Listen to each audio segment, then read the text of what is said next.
કદાચ ધરતી પર લોહીનું ટીપું ના પડે તો સૂરજ આથમતો નથી. એવા આ શહેરમાં કેટલીય ગેંગોનો આતંક છે ને એમાંથી જ એક મિંડી ગેંગ, એવી મિંડી ગેંગ કે જે પોલીસને પોતાના ખિસ્સામાં લઈને ફરતી હોય એવો તોર એમનો હતો એક સમયે. સાજુ કોઠારી હોય કે પછી આ મિંડી ગેંગના કોઈ પણ સાગરીતો હોય, કાયદો વ્યવસ્થા નામની કોઈ વસ્તુનો માનતા જ નહોતા એ લોકો. અને આખરે હવે એમને પણ ભાન કરાવવામાં આવ્યું છે.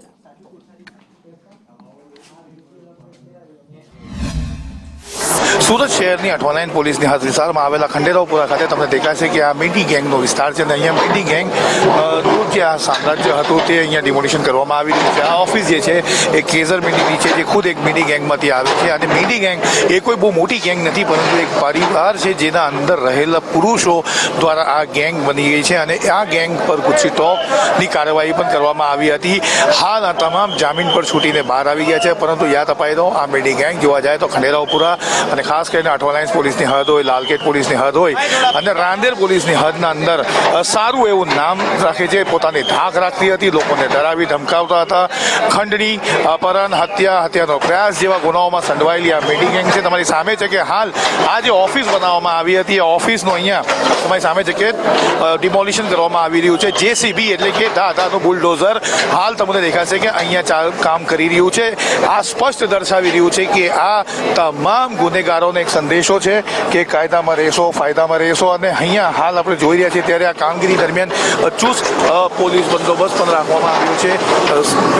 સ્થાનિક અધિકારી છે, તમને પૂછીશ શું કામગીરી અને આ કઈ ગેંગ સાથે જોડાયેલા વ્યક્તિઓ? ये जो दबान अभी दूर हो रहा है, ये आरिफ मेंढी के गुस्सीटोक का आरोपी है. उसने ये सड़क जो है सार्वजनिक सड़क है, उसके ऊपर आगे फुटपाथ का एरिया रोक के अपना ऑफिस बनाया हुआ था. वो एसएमसी के अधिकारियों के साथ मिलकर वो दबान अभी हम लोग दूर करवा रहे हैं. कंसर्न डिपार्टमेंट होंगे, उनके साथ मिलकर उनके खिलाफ भी उचित कार्यवाही करवाएंगे. તમારી સામે છે કે આ જે મિંડી ગેંગની કામગીરી છે તે અહીંયા કરવામાં આવી રહી છે. અને જે ડિમોલિશનની કામગીરી છે તમારી સામે છે કે હાલ આ ખંડેરાવપુરાની અંદર ચાલી રહી છે. સ્પષ્ટ દેખાઈ રહ્યું છે કે આ જે જગ્યા છે તે એક ઓફિસ બનાવવામાં આવી હતી અને ઓફિસ જે છે તેનો આગળનો ભાગ રોડ ઉપર કાઢવામાં આવ્યો હતો. એ બાંધકામને તાત્કાલિકના ધોરણે દાદાના બુલડોઝર દ્વારા ડિમોલિશન કરી નાખવામાં આવ્યું છે. અને તમામ સુરત શહેરમાં રહેતા અસામાજિક તત્વોને પોલીસનો એક જ હવે સંદેશ છે, કાયદામાં રહેશો તો ફાયદામાં રહેશો. કેમેરા પર્સન અજીત પટેલ સાથે આઝમ સાલે, સંદેશ.